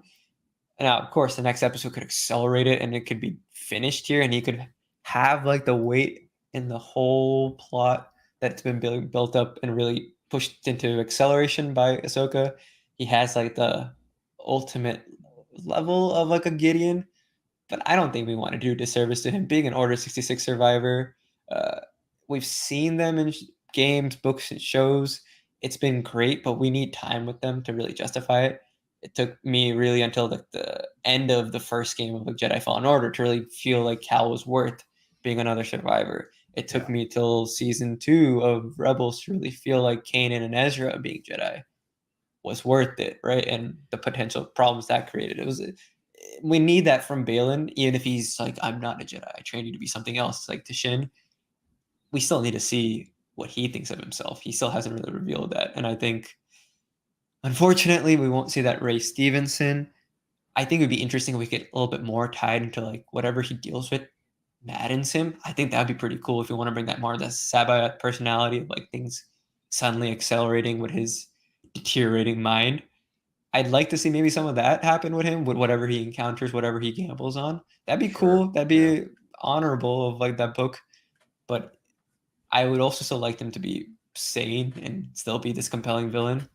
just have this version before it shifts to that next version be covered in books or something, or connected to like an animated miniseries of like Tales of the Jedi or something, right? Do something cool with him there, and then whoever steps into the shoes, hope you really pull directly from the source. Don't just be inspired like some of these actors are being with their Rebels counterparts. Here, just please do try to be like him and grow out of him eventually. Like, this is not the situation of like Harry Potter where we get a new Dumbledore and he's suddenly just like running mad and yelling at Harry in a scene that was very calm in Goblet of Fire, right? I don't want that shock to happen to me. I want it to be like, okay, it's different. We'll accept it and move on. Just be a recast. That's all we need. I think it will. If he lives, it will be a recast. I don't see any way in which they will write him out of the story, or unless his story was like going in a separate branch, right? If it's going in a separate branch, maybe you're like, okay, we'll answer it in a book later. Or But he if goes back it's in time, right? Like if we're saying with Dawn of the right, Jedi connections, like he finally manages to control and end the cycle that he's talking about. But he yeah, accidentally, that's the downside of it. He's back at the beginning, he's stuck there. yeah, exactly. So anything could happen, but if he lives, I think it's a recast. Ali says Ezra's armor kind of looks like Mithril. Lots of Lord of the Rings happening. Yeah, there is a cool little chain armor Yeah. underneath his tunic.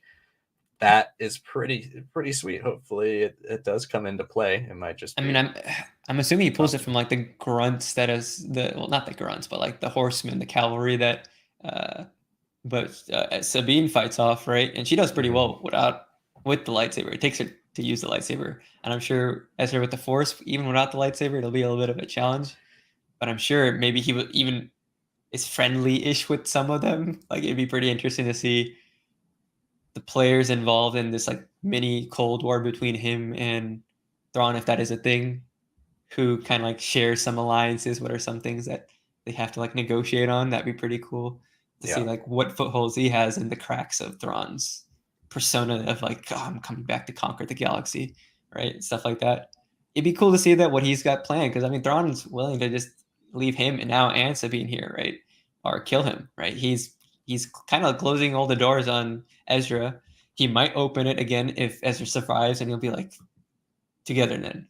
I'll give you a chance this time, or like truly believe in my what I'm trying to fight for back on Sheila or something. Like, you can still go to that book version.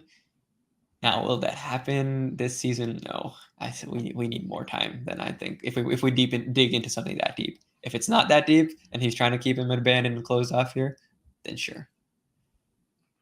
Troy says good world building episode. Yeah, I agree, Troy. Definitely, the last two have been great world building without making it feel like world building. Finn K says, "What is Baylan looking for? Do you guys think Bendu 2.0 Maul? I mean, Maul. I think the best possible case scenario, if you ever got to see Maul again post A New Hope, would be some type of Nightsister spirit. I don't even think you would get like a Sith spirit, but I don't really want to see that. I think his story's concluded perfectly. If I see Maul again, I would like it to be the Crimson Dawn Fall. But I Supposedly, don't the know. Lando series is now a movie with the Glover Yeah, brothers, Donald Glover and Steven. If we see Ray Park there again, great. I heard there was some weird like mini controversy with him. I was like, I'm not gonna get into it, but something in his personal life that doesn't have anything to do with his career. But it was weird. I just remember like people were like he was supposed to do more, and then I guess he never did. He did the motion capture for Clone Wars though, 2 years yeah. later, essentially. So I was like, okay, so he's clearly cool with Lucasfilm. I'm sure they'll get to him and make use of him as best as they can. It may never be live action, but if there is a chance, it feels like Lando being tied back into this Crimson Dawn plotline feels important to me. So I'd like that to happen there. I think it will. I think there's no way we continue the solo verse without jumping back into Crimson Dawn. Troy says, "Is Balin looking for the world between worlds?" That is another possibility. After we introduced it, kind of with Ahsoka, but we didn't go full world between worlds. Maybe Balin's where we do, if it does play a spot in the New Republic film, like if that is an idea that Filoni has to really go for in that movie. Maybe the Ahsoka kind of dream sequence is the introduction to it. Baylan discovering a portal to it could be our first real interaction with it. And then eventually we get used to it kind of for the future. I wouldn't mind the world between worlds because it's what he's making it sound like is exactly what the world between worlds would do. But also it does it. At first I was like thinking world between worlds, but it feels like we did it and we didn't really make much of it. So unless it is a progression, like it kind of just said, I think it's less likely and more likely that it's something completely new. Yeah, I mean, if he really wanted to be at the world between worlds, wouldn't he have listened to Ahsoka, made sure that she was truly dead? If he's really researched her, I'm assuming he knows some things. Even if he doesn't know about how she got resurrected, he knows about the Vader fight or something. He's a pretty knowledgeable guy, as for not a Jedi, right? So, and even then, if he really wanted to, I feel like he would have been like somewhat aware of like this strange connection to Mortis and all that. I'm sure they've had some logs or something that they put at the Jedi Council temple, some strange mysteries in the Force that other masters are aware of or something. I feel like he's knowledgeable enough about her to be like, okay, you've got something funny going on with you. Tell me what it is, right? And get into it somehow using her instead of just throwing her away. So I don't personally think so. I think it's also in slightly poor taste to use the world between worlds and then say, okay, now we can finally go back to the past and change things. No, that's not what it is. I think if we do somehow get him in Dawn of the Jedi or something, he changes time. It's not that he's changed the timeline. It's just that he's been stuck in that time. I think whatever he thinks is possible, if he really does go to the world between worlds, it's not. It's just he gets dumped between space and time into a time that he has no real power in. That, and I think his influence, his capabilities would be interesting in that era, but I can't see it as like a now what I do now is going to change the story. It'll just be like, nope, you're just there now. Yeah. Well, and to even push back on that idea even a little bit too is the idea that a lot of times when we have these like big universe altering things in fantasy, when you have the good guy do it, they're like, no, we have to be restrained. We can't mess with it. And then you have the bad guy just go head first into it and something crazy happens that kills them. I think we could see Balin trying to reset time and world between worlds, and he meets his end because of it. I think that is always the possibility that if he actually does go back in time and change something or try to, which does not seem like a plot that fits into the rest of the story. If it's expansive like that, if it's like really this true Baylan saga, like if this was a soft pilot for a Baylan show, that's so sad. I would have loved to see Ray Stevenson get his own thing. But yeah, I think we could see him try to actually use the world between worlds, go through a portal, bring somebody through, and the consequences for him are just life altering. They basically is dead because of it. Matthew Matias also loves you, Sanak. I'm glad we have you as a very supportive member of our community, Matthew. Insurgent Ewok, the witches will resurrect dead troopers that we saw in caskets. Yeah, I think that is a good possibility. And I think, again, I would prefer not all of them to be zombies, but if 50% of them are or 40% of them are, I'd be cool with that. I mean, it is a large army to have sustained for 10 years, but they have done it. So if I'd love some of them to at least be human. Yeah. But I wouldn't mind a few being zombies and that kind of combination of the two. I want to stress that what makes Thrawn so cool is that he tries to use everything at his disposal. So I stress that he would use his imperial knowledge and facilities that he still has, whatever he knows, technicians to do some crazy things with, and use maybe old dead bodies of great fighters as samples. Maybe do some strange, like almost strand cast work or something. Like he can do some really strange things because he can just be like, "Can you figure this out with Nightsister magic? Okay, I'll supply the parts you need." I'm sure he'll do something like that too because it's better to have a live being controlled by the Force. I would say like that's what made Savage so cool, that he was enhanced. What we didn't know is that it was also eating away at him, and he was forced to sustain on that basically by the end. That's kind of like the nuance of having darker Nightsister magic versus what the stuff Marin does. So I'm very I'm very excited to see what's in those because it feels like it has potential a lot a lot actually. Yeah, it does. So we're going to wrap up here really soon. We're going to cover the last couple questions. Grand Admiral CZL back in the chat from last week. Finally got the Thrawn I wanted and loved every single second of it. I get 2 more episodes of it. Yeah, it's pretty great at Grand Admiral. I mean, we're so lucky as Star Wars fans to be at this point in Star Wars live action. Ali says, do you think the rest of the show will take place on Dathomir? I don't know if it'll take place on Dathomir, but we could see Dathomir maybe in the film. I don't know if we'll see it in the show, but I would bet it's stronger possibility than not we get Dathomir at some point here in live action across either the end of this show or the film. I mean, if there is some strange connection between that galaxy that we're in now to the galaxy that we came from, yeah. Nexus points where I think we talk about world between worlds, but what if there's something like almost like Lothal Temple way, right? Building off of the nature there, there's a connection between Peridia and what's used here in Dathomir. Maybe eating all those Purgle helps them power some incredible generation of like Nightsister magic on Dathomir and transform the planet. And suddenly we just see like almost like get like a Star Trek idea, get the Genesis project and revitalizes like dead planets and all that. But instead you have a Nightsister version of that twisted reality, especially with some of the more nefarious beliefs that they've already displayed. Mm-hmm. That'd be great. But I don't know if we'd say it Peridia, if that's what you are possibly meaning. Like, are we staying there? We could. I think he has to still be back, like Liam and I have stressed, in the galaxy that we originally are in. Yeah, getting the name drop of Dathomir too in this episode was very cool. So that like the idea that Nightsisters did have 2 home bases across 2 galaxies and traveled back and forth to them it's like well known. Because one idea I did think they might go with is that if this galaxy is so cut off from everything and it is a dead galaxy or they're just some beings that remain, there's very little connection to the other side. But the fact that these 3 Grand Mothers just walk up and they're like, hail sister from Dathomir. It's like, oh, okay, cool. They know about our galaxy too. That was pretty sweet. David Fieldsen says Baylan sounded off his rocker like he wants to somehow permanently end the struggle between light and dark. Is he trying to get to Mortis? Yeah, Mortis is another good possibility, although we don't really know what becomes of Mortis post Clone Wars without the father, daughter, and son there to keep balance. It would be such a cool idea though if like Anakin post death is like basically just is the Mortis god, like he is now he can still have stationed there.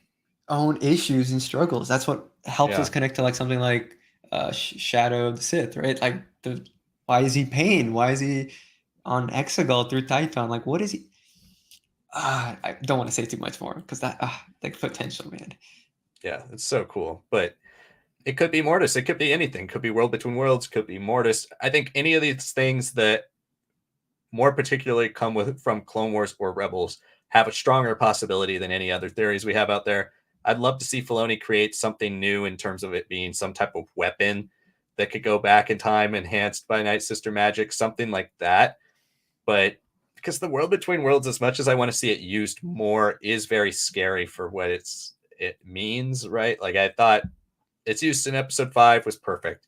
Yeah. And then it's something that can exist. We know it can exist, but it shouldn't be something that's really ever used unless, like I kind of mentioned last question, it has dire consequences for the people who use it.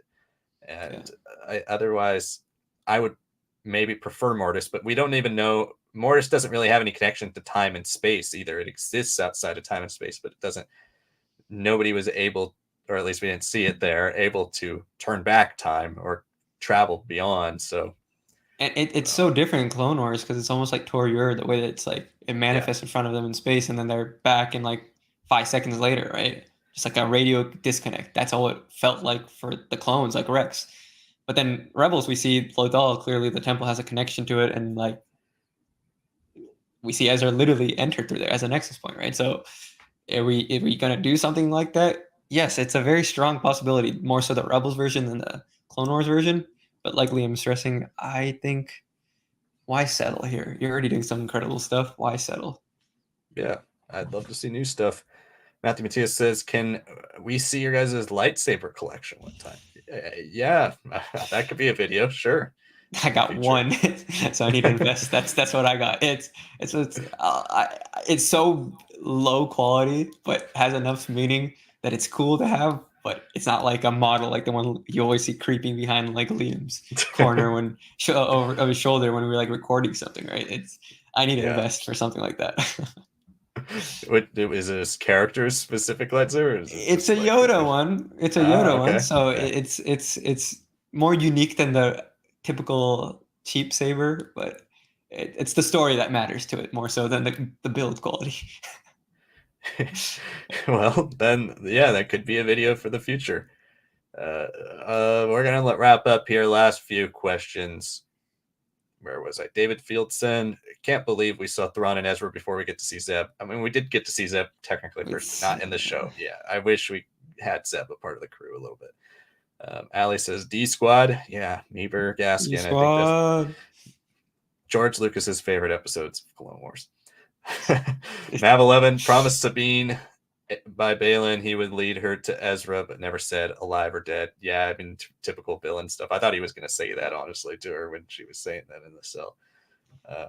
But basically implied it. MCT Consortium. I'm excited to see how these storylines opening up with Thrawn, Ahsoka, New Galaxy, etc., and implications will connect circumstances of sequel trilogy and or the circumstances of post-sequel era.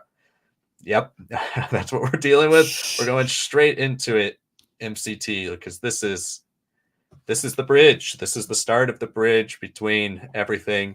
The New Republic era is an era that will last for 30 years in this timeline. So this could just be the start of a brand new massive initiative that they are going to continue expanding for decades, but they're not really, like High Republic, they're like, this is the High Republic initiative. Dawn of the Jedi, I assume, will be announced as the same type of thing. Knights of the Old Republic will be the same as well. But this is just going to be something they continue to expand upon because this is our anchor to Star Wars. This is our anchor to what most people know is Star Wars. So it's going to be awesome. I hope they do a good job. Yeah, absolutely agree. All right, and we're going to wrap up. Jet, never been in. Did I miss the Grand Admiral Elon segment? Yeah, you did. We actually did talk directly about that. So go back and rewind, watch the rest of the stream earlier. And then Zach Spanos says, just saw the latest episode. It was fantastic. Yeah, it was. Thank you all so much for joining our stream. We had a great time talking Ahsoka with all of you, and we appreciate your support. Make sure you hit that like button and you're subscribed to the channel. If you are new, we have a ton of Ahsoka coverage coming soon. If you missed our review at the beginning of this, we will have a review up in the morning if you'd like to check it out. We also have predictions for episode 7, the penultimate episode already, which is kind of sad, but I can't wait to see it. That's going to be coming out on Friday. Check out our Rebels characters tier list if you haven't. There's also a new bracket up. It's Dark Side Power Rankings. I know we're in a spot with a lot of ones people don't know, and that is very fair, but we need to make it comprehensive. So go vote if you do know who Vergeer or Naga Sadao is, and then tomorrow we will have more for you, 2 a day, every day for the next 5 days until we get through our play-in. Also, stay tuned for some more content coming out, and make sure you check out our Patreon and YouTube membership tiers. We do have a lot of cool perks there that help you interact with us more directly. If you are interested in even more exclusive live streams, there are perks on there for all of that type of stuff. So give it a check. See if you can help us out in any way you can. We greatly appreciate all of your support. And if you're watching a replay, make sure you comment your thoughts as well. Join us next week, every single Tuesday, 7 p.m. Pacific, 10 p.m. Eastern, for the Ahsoka Episode 7 discussion. I'm sure it'll be another big one. Thanks so much for watching, everybody. We'll see you all next time.